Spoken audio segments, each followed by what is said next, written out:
नमस्कार बच्चों, आज हम बीए थर्ड ईयर जिसमें हमने लास्ट वीडियोस में कई कवियों का परिचय कर दिया, कई कवियों का अध्ययन किया। अयोध्या सिंह, मैथिली शरण गुप्त, सूर्यकांत त्रिपाठी, निराला जी आदि अनेक कवियों के जीवन परिचय और उनकी कविताओं का हमने अध्ययन किया।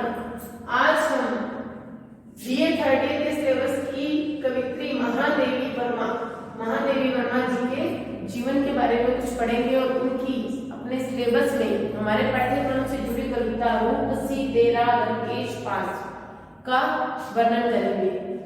तो महादेवी वर्मा जी का जन्म सन 1907 ईस्वी में और मृत्यु 1987 ईस्वी में हुई। जैसे कि आपको पहले ही मैंने बताया हुआ है कि छायावाद के 4 आधार स्तंभ हुए, जिनको किस नाम से जाना जाता है? प्रसुमन नाम से जाना जाता है। प्र से प्रसाद, सु से सुमित्रानंदन पंत, म से महादेवी और न से निराला। ये 4 आधार स्तंभ माने गए हैं छायावादी काव्य के। और भी अन्य कवि हैं, लेकिन ये प्रमुख आधार स्तंभ माने गए हैं जिन्होंने छायावाद को छायावाद बनाया। छायावाद को छायावाद बनाने में इन कवियों का प्रमुख योगदान है, जिसमें से एक प्रमुख कवित्री हुई, उनका नाम है महादेवी वर्मा। छायावादी काव्य धारा के प्रमुख आधार स्तंभ। इन्होंने ब्रज भाषा में खड़ी बोली दोनों में अपनी काव्य रचना की। ब्रज भाषा में भी की और खड़ी बोली में भी की। पहले ब्रज भाषा में करती थी, लेकिन जल्दी ही इन्होंने अपने काव्य की भाषा को किसमें परिवर्तित कर लिया? खड़ी बोली में परिवर्तित कर लिया। इनकी काव्य रचना का काल लगभग 1924 से 1942 तक का रहा है। 1924 से 1942 तक के कालखंड में इन्होंने काव्य रचनाएं की है। ये एक कुशल चित्रकार थी। चित्रकार का मतलब ये नहीं था कि ये कोई पेंटिंग करती थी। चित्रकार का मतलब ये था कि ये अपने काव्य में, अपने साहित्य में जो कविताएं लिखती थी उनको पढ़कर उसमें चित्रात्मकता का गुण झलकता था। ऐसे लगता था कि वो सब कुछ हमारे सामने दृश्यगत हो रहा है। हमें ऐसे अनुभव होते थे कि ये सब कुछ हमारे सामने घटित हो रहा है जो महादेवी जी लिखती थी। तो उनमें चित्रात्मकता का बहुत विशेष गुण था, इसलिए उन्हें कुशल चित्रकार के रूप में भी जाना जाता है। और ऐसा नहीं कि उन्होंने अपनी लेखनी केवल पद्य साहित्य में चलाई हो, बल्कि उन्होंने अपनी लेखनी कुशल गद्यकार के रूप में भी जानी जाती है। गद्य के क्षेत्र में भी उन्होंने अपनी लेखनी खूब चलाई। उनकी लिखी कहानियां गिल्लू हो गई, सोना होगी, निक्की रोजी कुतिया होगी, लगभग ऐसी अनेक कहानियां उन्होंने लिखी। इसी तरह से उनके संस्मरण और रेखा चित्र में उनका नाम अत्यधिक अग्रणी माना जाता है। संस्मरण और रेखा चित्र में वो विशेष प्रसिद्धि उन्होंने हासिल की थी और संस्मरण और रेखा चित्र उनके बहुत अधिक प्रसिद्ध है। उनके काव्य संग्रह प्रमुख निहार, रश्मि, नीरजा, संदेही। प्रमुख काव्य संग्रह कौन से हैं? निहार, रश्मि, नीरजा और संदेही। ये आपको याद करने पड़ेंगे। प्रश्न पूछा जा सकता है महादेवी वर्मा के प्रमुख काव्य संग्रहों का नाम लिखे। तो 2-2 नंबर की जो क्वेश्चन आते हैं उसमें आपको ये पूछा जा सकता है निहार, रश्मि, नीरजा, संदेही। उनकी कविता का स्वर क्या था? उनकी कविता का प्रमुख स्वर था पीड़ा, व्यथा, जिज्ञासा व आध्यात्मिक भाव मिलते हैं उनकी कविताओं में। पीड़ा, व्यथा, जिज्ञासा और आध्यात्मिक भाव। जैसा कि त्रिपाठी, प्रसाद और पंत की कविताओं में अनेक रूपता थी, विविध विषयों पर उन्होंने लिखा, लेकिन महादेवी वर्मा ने विविध विषयों पर अपनी लेखनी नहीं चलाई, बल्कि उनके काव्य में क्या थी? अनेक रूपता नहीं थी, बल्कि एक रूपता थी। उनके काव्यों का मूल स्वर ही एक रूप था। उनके सभी काव्यों में एक ही मूल संवेदना थी, विस्मय था, जिज्ञासा थी, वेदना था, कौतूहल था और आध्यात्मिकता थी। तो ये सब एक दूसरे से जुड़े हुए भाव हैं, चाहे वो वेदना हो, चाहे वो जिज्ञासा हो, चाहे वो कौतूहल हो, चाहे वो आध्यात्मिकता हो।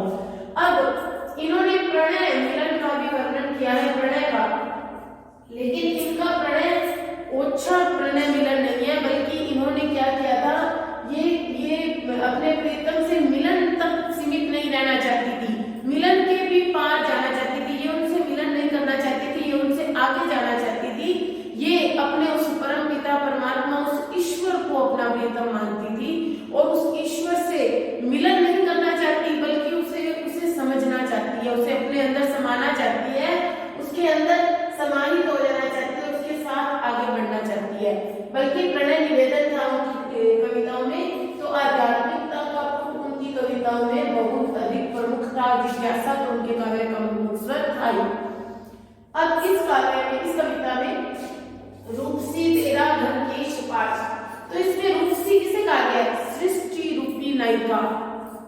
इसमें मानवीकरण अलंकार का बहुत प्रयोग हुआ है, बहुत अच्छी कविता है रूपक और मानवीकरण अलंकार की। इसमें कहते हैं उन्होंने कि सृष्टि को नायिका माना है और जो आकाश में बादल है वो नायिका के बाल है, केश है, ठीक है ना। तो इस तरह के रूपकों का प्रयोग करके और सारे संसार को उस सृष्टि रूपी नायिका का पुत्र माना है। आप पहले भाव समझेंगे तो आपको कविता समझ आएगी कि नायिका को उन्होंने क्या माना, सृष्टि को उन्होंने क्या माना है? नायिका माना है, एक स्त्री का रूप दिया है। और वो सृष्टि रूपी नायिका बहुत सुंदर लग रही है, वो नहाई हुई है, उसके बाल सुंदर लग रहे हैं, उसके बालों से बूंदे छू रही हैं, उसके बालों से झुंझुनू झड़ रहे हैं, ठीक है। लेकिन साथ ही उन्होंने क्या कहा है? ये संसार क्या है उनके लिए? उस सृष्टि रूपी नायिका का पुत्र है संसार, जो उदास है, उसको बहलाने का भी वर्णन कर रही है कवित्री। कवित्री कहती है नायिका आपने केवल आपका सौंदर्य का वर्णन नहीं करूंगी मैं, बल्कि आपको अपने उस पुत्र को बहलाना है, खुश करना है, उसको आत्मीयता देनी है, संवेदना व्यक्त करनी है उस पुत्र के प्रति। वो पुत्र कौन है? संसार। तो मानवीकरण अलंकार की बहुत सुंदर कविता, रूपक अलंकार का बहुत सुंदर प्रयोग किया गया है। तो आगे हम इस बारे में पढ़ते हैं। रूपसी तेरा घन केश पाश, श्यामल श्यामल कोमल कोमल, लहराता सुरभि केश पाश, नभ गंगा की रजत धार में धो आई क्या इन्हें रात। पहले हम याद करेंगे, रूपसी मतलब वही सृष्टि रूपी नायिका, सृष्टि रूपी नायिका मतलब नायिका एक तरह से इसको कह सकते हैं। घन केश पास, घने सुंदर, घन मतलब बादल, बादल रूपी केश, घने केश, गहरे केश, श्यामल श्यामल काले काले, बादल भी काले होते हैं और बाल भी क्या होते हैं? काले।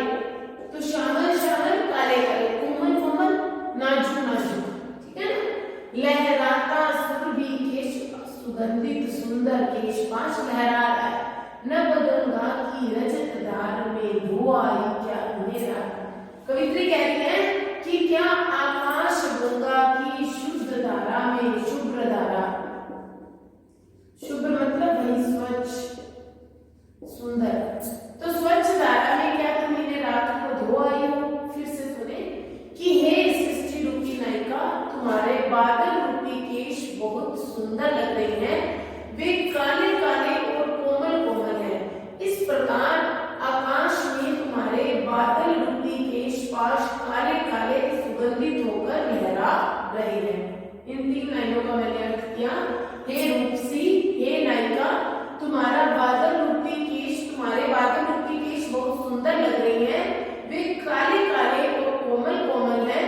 इस प्रकार से तुम्हारे केश सुगंधित होकर सुंदर लगते हुए लहरा रहे हैं, नभ गंगा की रजत धार में। अब कवित्री प्रश्न पूछ रही है कि क्या हे नायिका रूपी, सृष्टि रूपी नायिका, तुम इसे आकाश गंगा की उज्जवल धारा में रात को धो आई थी क्या? तो इस वजह से ये ज्यादा सुंदर दिखाई दे रहे हैं कि तुम क्या रात को, पिछली रात को क्या तुम आकाश गंगा की स्वच्छ धारा में इन बालों को धो आई हो। कंपित है तेरे सजल अंग, सिहरा सिहरा सा तन है सद्य स्नात देगी, अलकों के छोरों से चूती बूंद कर विविध रास। रूपसी तेरा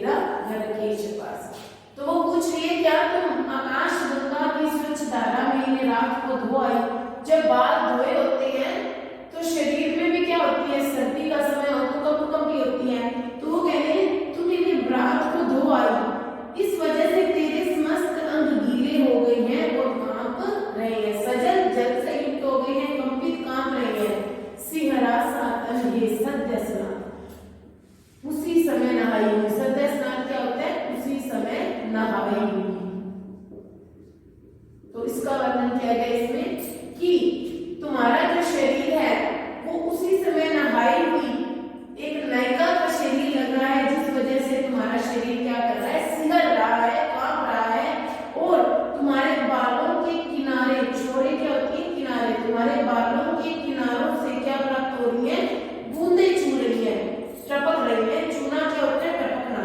तुम्हारे बालों के किनारों से बूंदे टपक रही है और ऐसे लगता है वे बूंदे विविध प्रकार के विलास क्रीड़ा कर रही हो।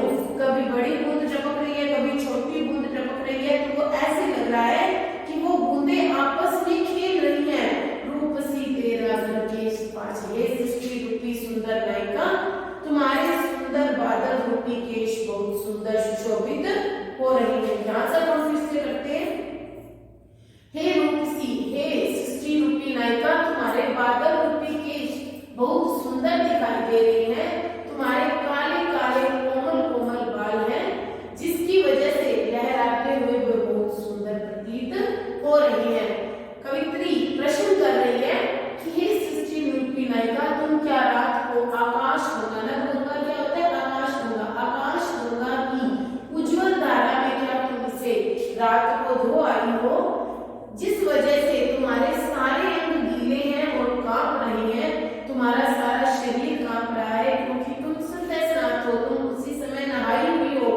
तुम्हारे बालों के अलकों के किनारों में क्या हो रही है? बालों की लटों के किनारों से बूंदे टपक रही हैं। ऐसे लगता है वे बूंदे विविध प्रकार के विलास कर रही हैं, क्रीड़ा कर रही हैं। हे रूपसी, इस प्रकार तेरा बादल रूपी केश पाश बहुत सुंदर दिखाई दे रहा है। सौरभ भीना झीना गीला लिपटा मृत कंचन सद्गुल, सुगंध से लिपटा हुआ। सौरभ होता है सुगंध,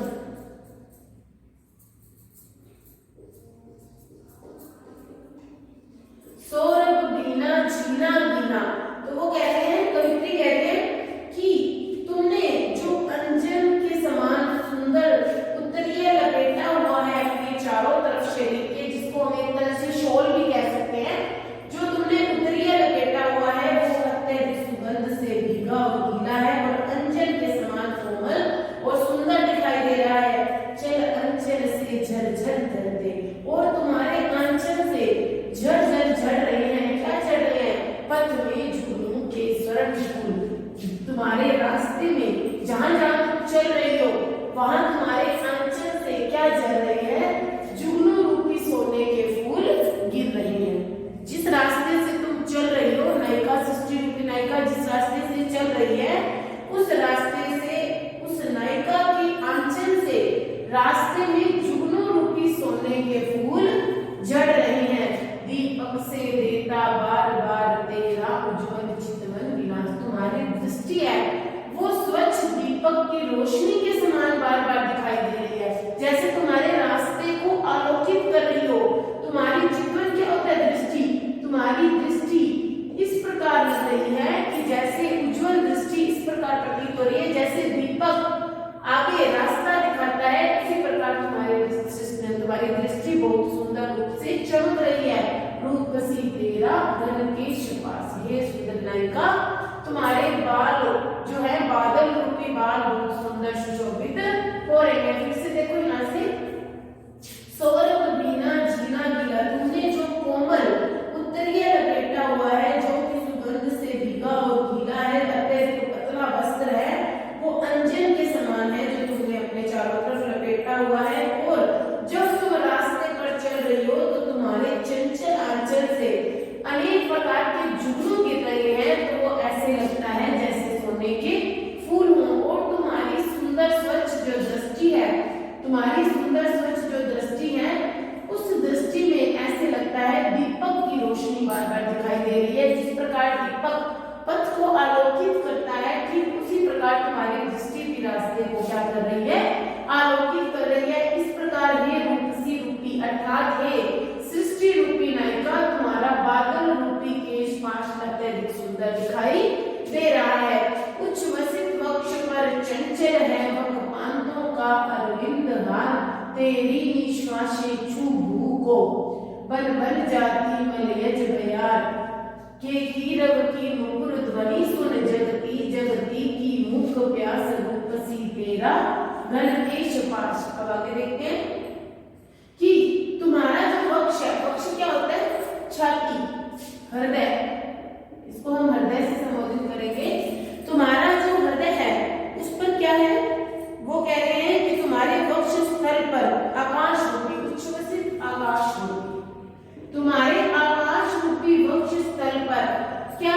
चंचल, बक होता है बगुले, पांत होता है पंक्ति,